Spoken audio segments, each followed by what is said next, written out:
Hi everybody, welcome back to the Astral Irma channel. I'm Jacob Angelakis. Today we are going to be talking about Artemis II and the mission to the moon, the alleged mission to the moon.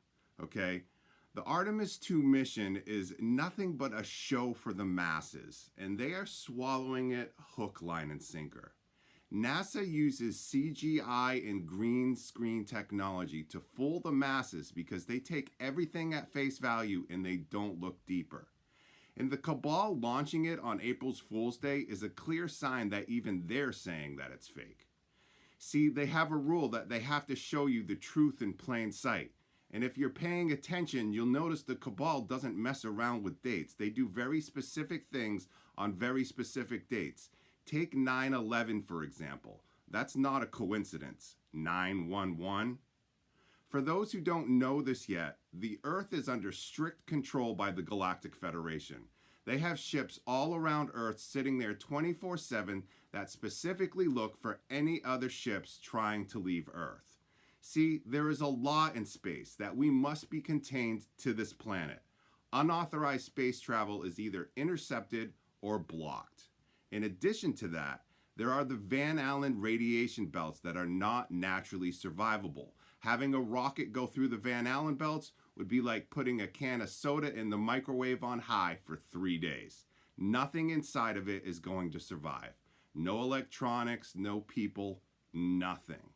Okay? No matter what anybody tells you, there's no way that rockets are going through the Van Allen belts unless they have advanced frequency-based technology. And rockets don't have that and never will. So any public mission going to the moon is either not actually going where they say or heavily staged and simulated.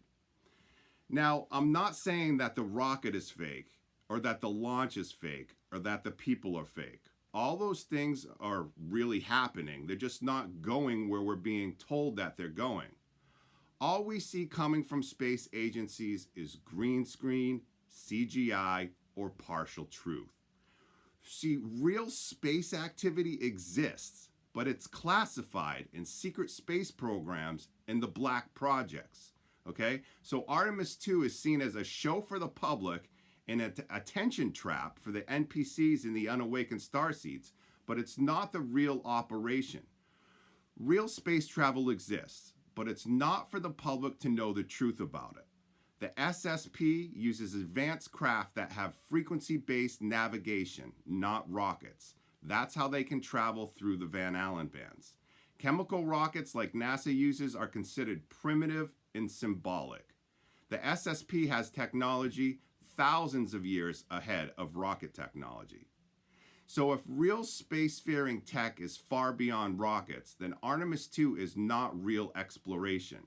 Now let's talk about the technology itself, because this doesn't add up.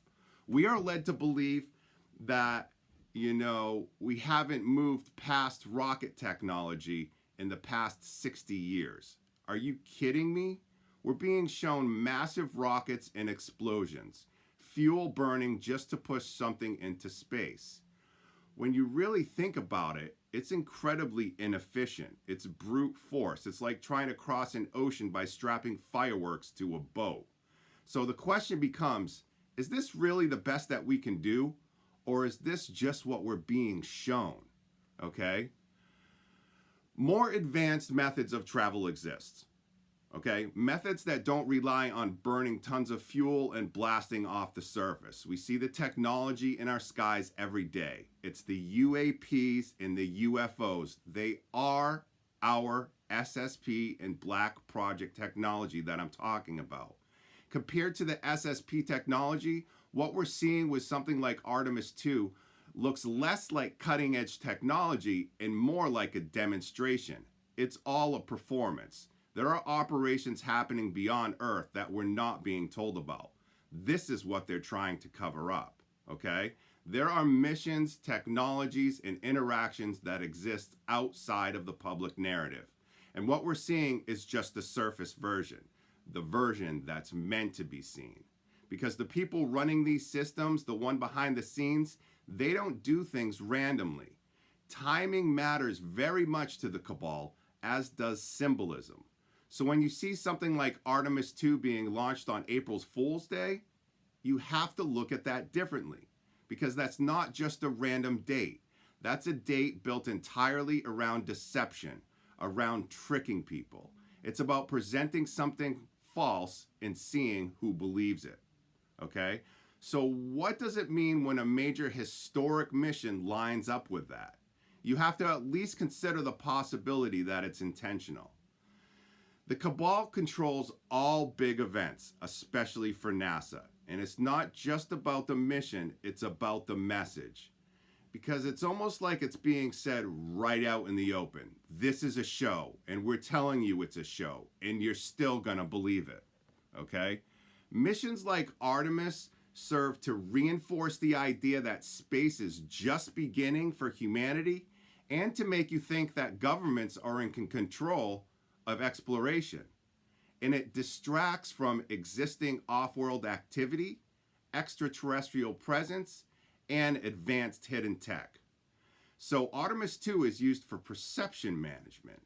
This isn't really about one mission, it's about a bigger framework. Earth is a controlled environment. The moon is part of a frequency control system, and space agencies are part of a layered disclosure system. Truth is mixed with fiction to manage perception. So, when you put all of this together, Artemis II stops looking like a straightforward mission and starts looking like something else entirely. It starts looking like a controlled narrative, okay?